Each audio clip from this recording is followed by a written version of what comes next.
On vous souhaite la bienvenue à ériclatour.com. Dans quelques instants, on vous parle de Pasquier. Pourquoi? Parce que Pasquier a maintenant une chef qui lui est dédiée dans le domaine de la cuisine, de la restauration, comme traiteur, comme conseil également. C'est Marie-Josée Demers. Mais d'abord, on vous parle du musée du Haut-Richelieu qui, malgré les rénovations, est plus vivant que jamais.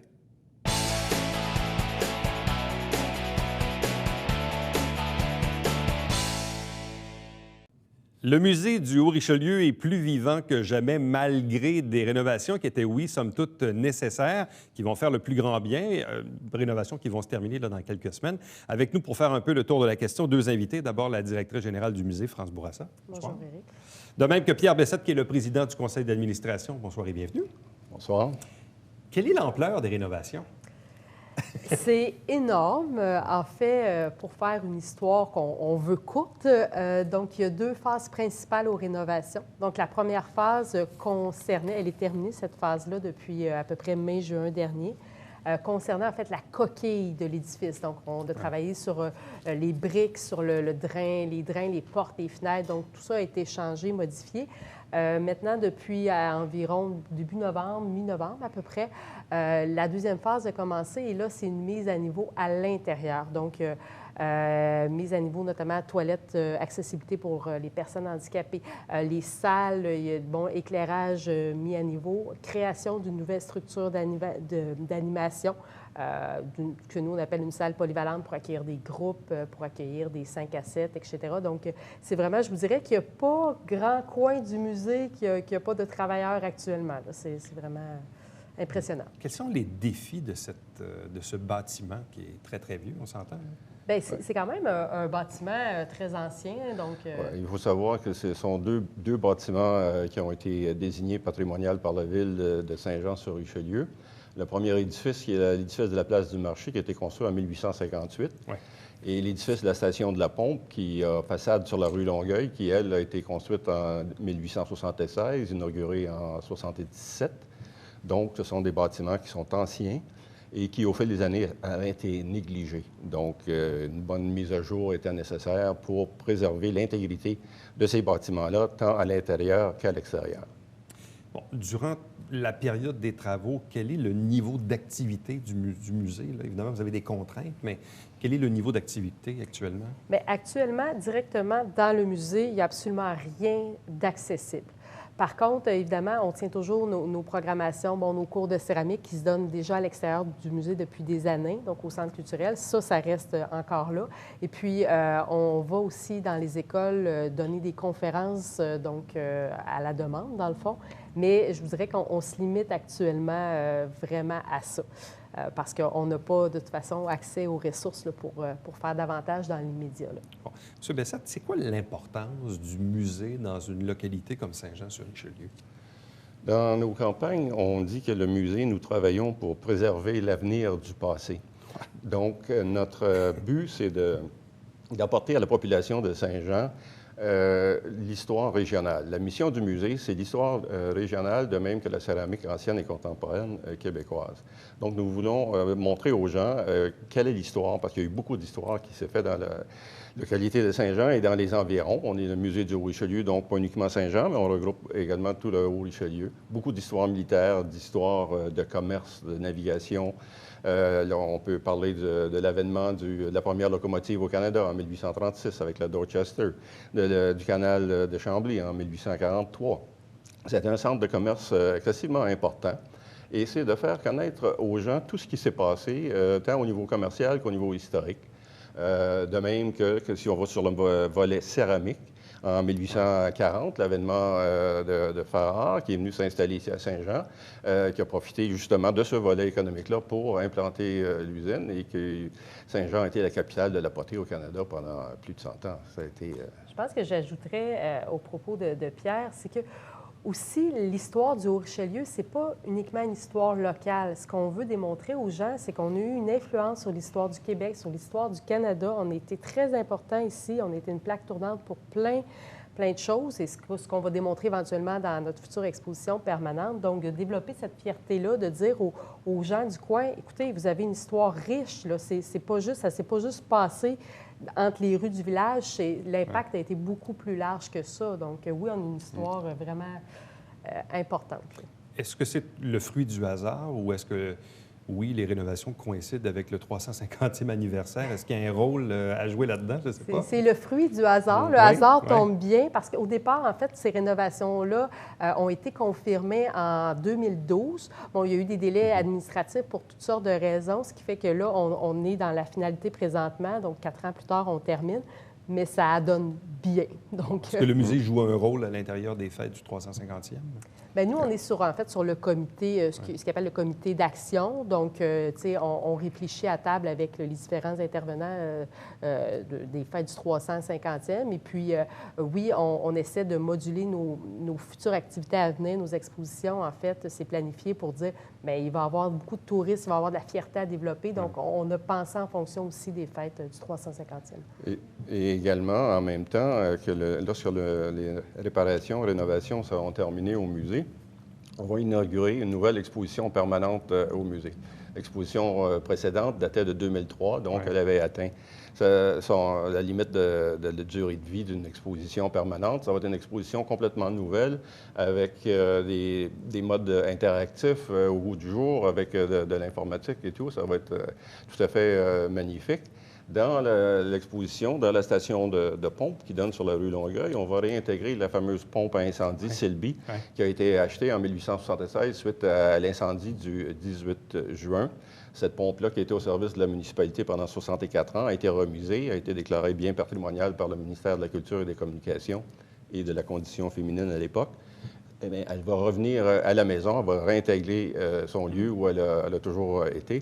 Et ça va être un objet tout à fait exceptionnel à voir à l'intérieur du musée, tout comme la balance de l'exposition qui va être assez impressionnant, je crois. Là.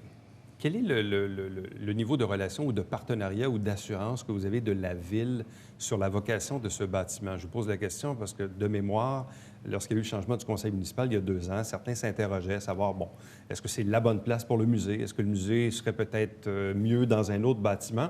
Là où on en est par rapport à ça, est-ce qu'on vous a donné l'assurance que le musée est là pour rester dans le bâtiment qu'on connaît? C'est vrai qu'il y a eu des discussions au moment où il y a eu le changement de garde à l'hôtel de ville.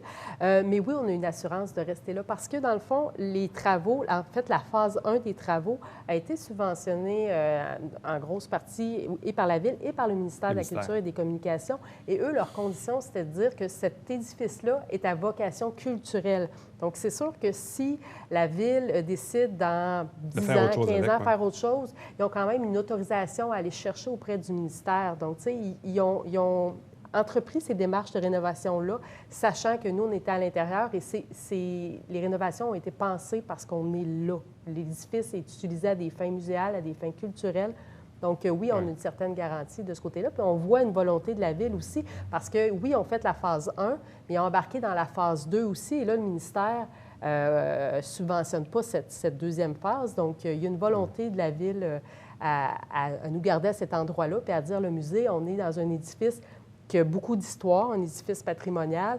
Donc, c'est quand même logique, il y a comme une logique à ce qu'on soit installé là, puis qu'on en fasse l'interprétation. Donc, il n'y a plus vraiment de doute par rapport à ça, là.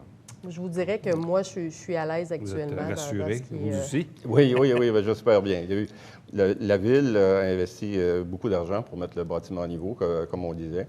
Et nous également, du musée, des fonds qu'on a collectés au fil des années, on a investi de l'argent pour rendre l'édifice qui nous est prêté par la Ville pour être un musée, un niveau muséal, d'une certaine compétence pour être capable d'offrir des services.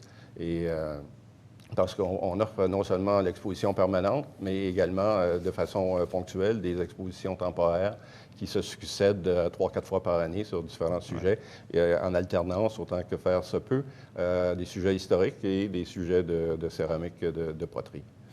Donc, on prévoit une réouverture quelque part au printemps? En fait, c'est quand même, il y a toujours de l'imprévu quand on embarque dans des gros travaux comme ça.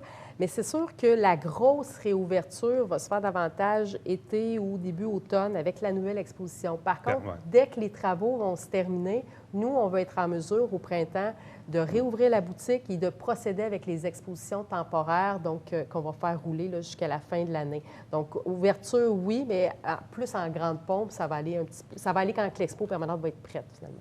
Est-ce qu'on comprend que le rez-de-chaussée va toujours servir principalement pour les expositions temporaires et à l'étage, exposition permanente ou Bien, pas vraiment? Je vais apporter une nuance, en fait, Ouais. parce qu'on a une salle d'exposition temporaire que, oui, on va conserver comme ça, mais maintenant, la nouvelle exposition permanente va prendre place sur 2 niveaux. Ah oui? Donc, au 2e étage, on va davantage exploiter le volet céramique, tandis que dans la salle qui est la station de pompe, ça va être le volet plus historique, avec notamment la fameuse pompe 6B qui va être intégrée, donc sur 2 niveaux. Donc, 2 salles d'exposition permanente, une salle d'exposition temporaire. En complément? Non, je crois que c'est. Ouais. J'ai rien à rajouter. France a très bien mentionné. Du côté de la station de la pompe, ça va être le volet historique. La pompe Silby, le volet historique et le volet céramique va se faire à l'étage. Juste me corriger, mais de mémoire, là, il y a combien de visiteurs qui passent annuellement dans le musée? Bien, écoutez, quand même impressionnant, autour, là, entre 8 et 10 000, tout dépendant Ouais. des années. C'est sûr qu'avec les nouveautés qu'on Ouais. apporte, on souhaite augmenter ce nombre-là. Mais tu sais, comparativement à d'autres musées de même taille, tu sais, plus régionaux, on est dans les statistiques aisément, là. Bon, et quelle est la présence qu'occupent notamment les groupes scolaires? Je vous dirais que dans les dernières années, ça a été plus difficile parce que les groupes scolaires, en fait, ils ont de la difficulté à sortir. Bon, notamment les coûts d'autobus, c'est très cher et tout. Donc, il faut adapter notre offre. Et comme je disais en début d'entrevue, bien, nous, ça nous arrive quand même de plus en plus souvent d'aller dans les classes, parler de l'histoire, par exemple, l'histoire industrielle de Saint-Jean et de rattacher ça à leur programme éducatif. Donc, on adapte l'offre, mais c'est sûr qu'on souhaite quand même inviter les jeunes à venir. Mais s'ils ne viennent pas avec leur classe, au moins, bien, ils seront les bienvenus avec leur famille. Donc, le musée du Haut-Richelieu, plus vivant que jamais, oui, actuellement dans de grandes rénovations, avec une ouverture graduelle quelque part au printemps et peut-être une ouverture en grande pompe, avec la pompe, Oui. au mois de septembre ou quelque part comme ça. Donc, on vous souhaite évidemment la meilleure des chances. Puis, on invite les gens aussi, peut-être, pour celles et ceux qui n'ont peut-être pas mis les pieds au musée depuis quelques années, c'est peut-être l'occasion de le faire là dans les prochains mois. Tout à fait. Oui, Merci beaucoup. Restez avec nous, puisqu'au retour, on fait place à la cuisine.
Si vous êtes client au Pasquier, vous avez probablement vu ou entendu parler de son nom, Marie-Josée Demers, elle est avec nous. Bonsoir et bienvenue. Bonsoir, merci.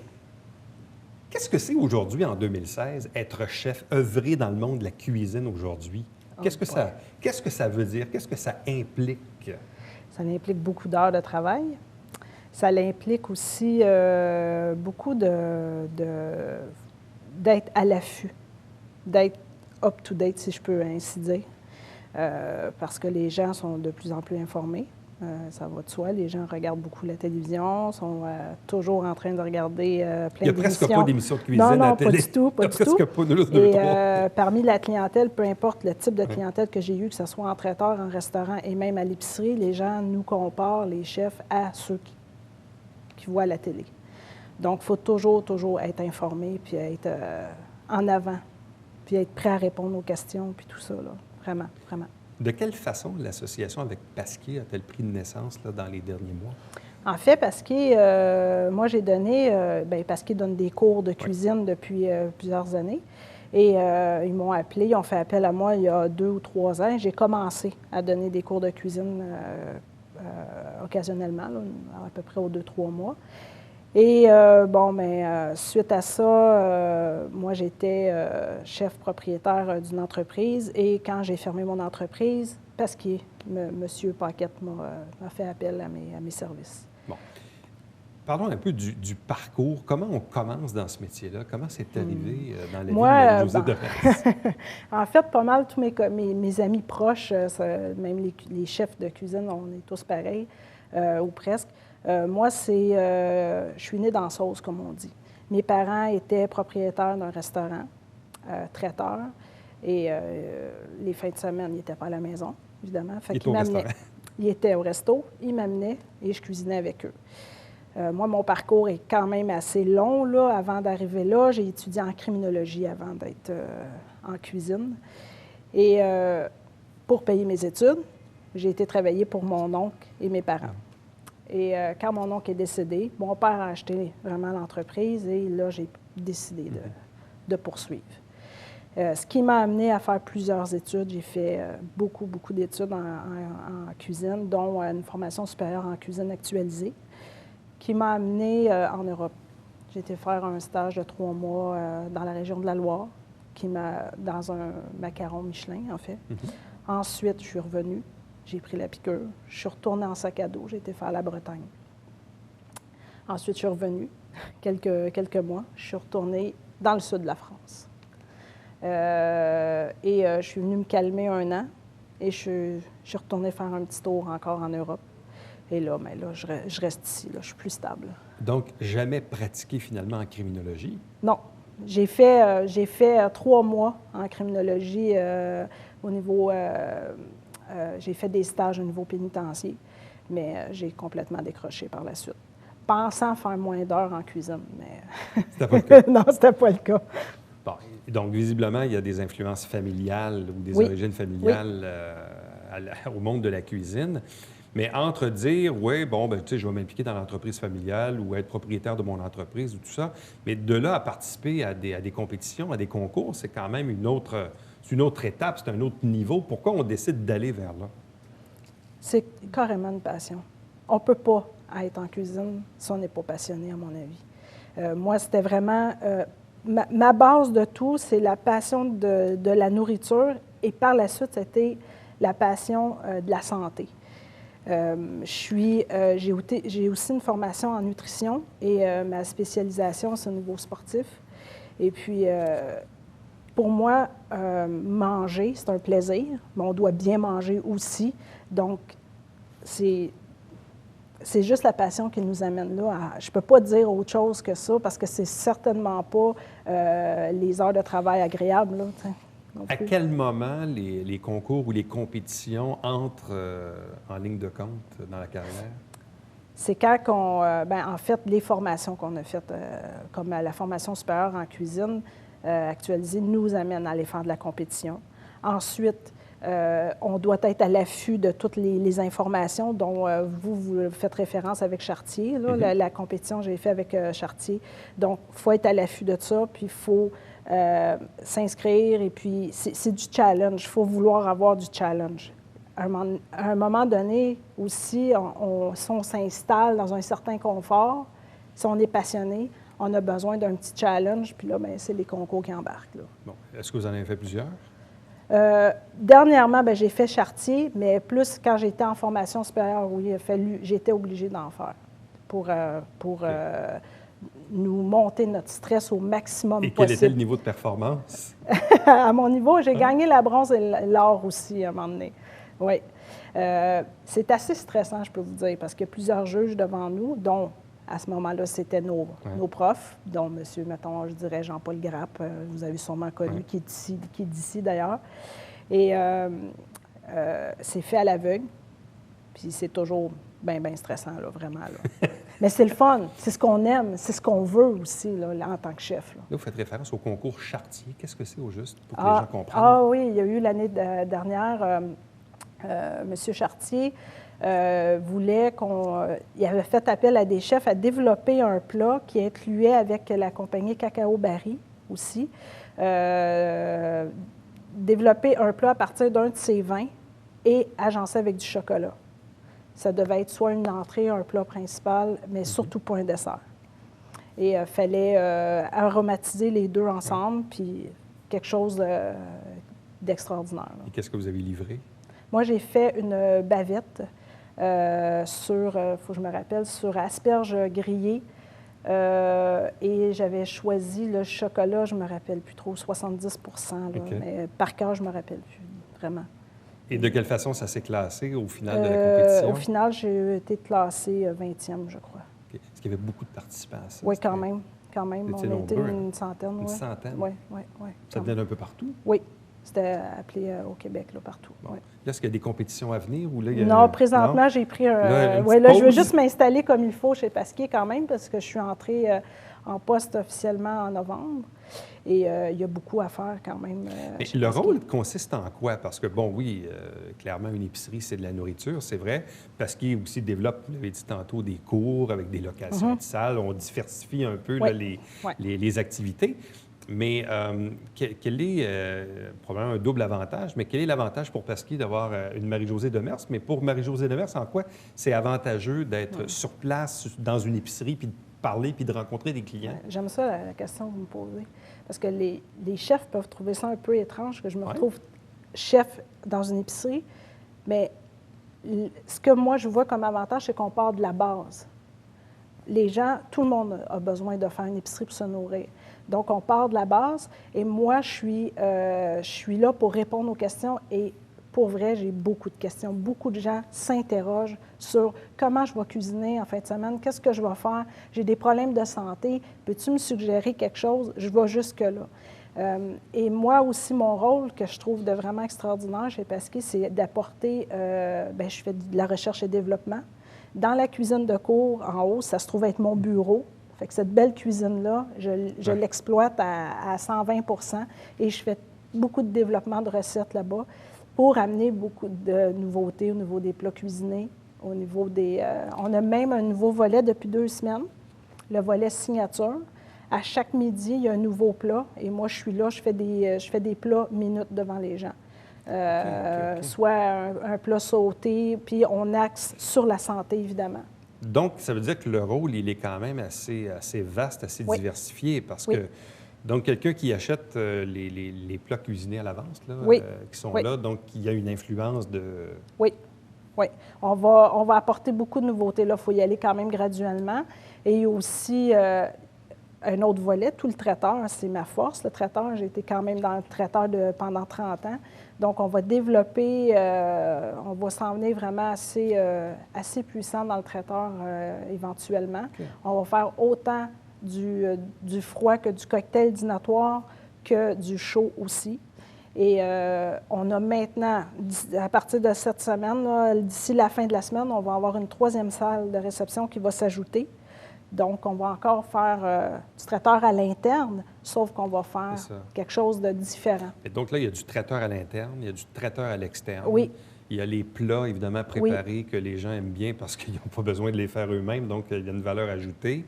Après ça, il y a, je ne sais pas s'il y a encore des cours aussi. Oui, toujours. Encore des cours. Encore des cours de cuisine. Puis oui. le service conseil sur le plancher, parce que moi, généralement, quand j'y vais, c'est surtout la fin de semaine. Puis là, depuis mes dernières visites, là, je vous vois des fois en discussion avec des Oui. clients. Oui. Puis à chaque semaine, je prends un département différent, soit la poissonnerie. Quand je dis département, ça peut être la poissonnerie, la boucherie, la charcuterie éventuellement. Et je crée une recette avec un produit vedette, si on veut, et j'ai quelqu'un qui m'aide, qui fait la dégustation pour moi. Puis cette personne-là, c'est un chef aussi qui, lui, peut aider autrement la clientèle. Donc, j'ai Ça, beaucoup de est-ce que projets c'est un là-bas. concept assez nouveau ou si ça existe ailleurs d'avoir des chefs associés à des entreprises qui sont dans l'alimentation? Pour moi, j'en connais pas ici. Pas beaucoup, là. Non, pas beaucoup. Peut-être aux États-Unis, mais ici, j'en ai jamais vu pour l'instant. Non, vraiment pas.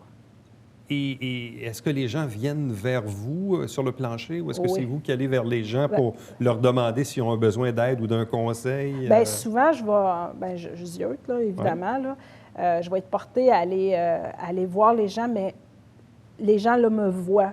Ils viennent me chercher. c'est tout nouveau, là, je vous dirais, depuis 2-3 semaines, ils me reconnaissent puis ils savent qu'ils vont avoir une réponse à leur Donc, question. les gens n'ont pas à se gêner. Là. S'ils vous voient sur le plancher, Ah oui, tout à fait. Là, vous accrochez, Je suis là. Oui, tout à fait. que tu sois Puis je gêné. vais répondre à la question le mieux que je peux. Puis j'ai aussi que je ne connais pas par cœur, mais j'ai aussi mon courriel. J'ai des cartes d'affaires partout. Et ça aussi, il y a des gens qui m'écrivent. Aussi drôle que ça peut être. En fin de semaine, je veux faire quelque chose, j'ai 4 personnes à recevoir, qu'est-ce que tu me suggères? Je suis à l'aise avec ça ou... bon, là, on s'il y a est un là gars pour qui aider. dit, moi, en fin de semaine, j'aimerais ça cuisiner pour ma blonde, mais je ne sais pas quoi faire. Là, c'est la Saint-Valentin Oui. dans quelques jours. Oui. Là. Qu'est-ce qu'on fait pour la Saint-Valentin? Vous allez venir chez Pasquier. On va offrir des coffrets pour 2. Il va y avoir 2 coffrets variés de différentes saveurs et ça l'inclut des bouchées, entrées, plats, desserts. Okay. Et ça va être tout simple. Les plats sont mis sous vide, que vous avez juste à plonger dans l'eau à eau frémissante, 30 Fait que tu amènes minutes. ça à la maison. Oui. Fait que là, vous mettez une petite musique, bouteille de vin. Puis si vous oubliez les sacs, ça a été pensé, c'est pas grave, ça brûlera pas. Tout a été pensé là-dedans. Donc, à partir de jeudi prochain, ça va être disponible chez Pasquier. On doit réserver, par exemple, les coffrets. Bien, Marie-Josée Demers, merci beaucoup. Félicitations. plaisir. Puis bonne chance pour la suite des choses. Donc, Marie-Josée Demers, qui est chef chez Pasquier, ici même à Saint-Jean-sur-Richelieu. Merci beaucoup. Merci. Restez avec nous. Au retour, on vous présente le Babillard quotidien.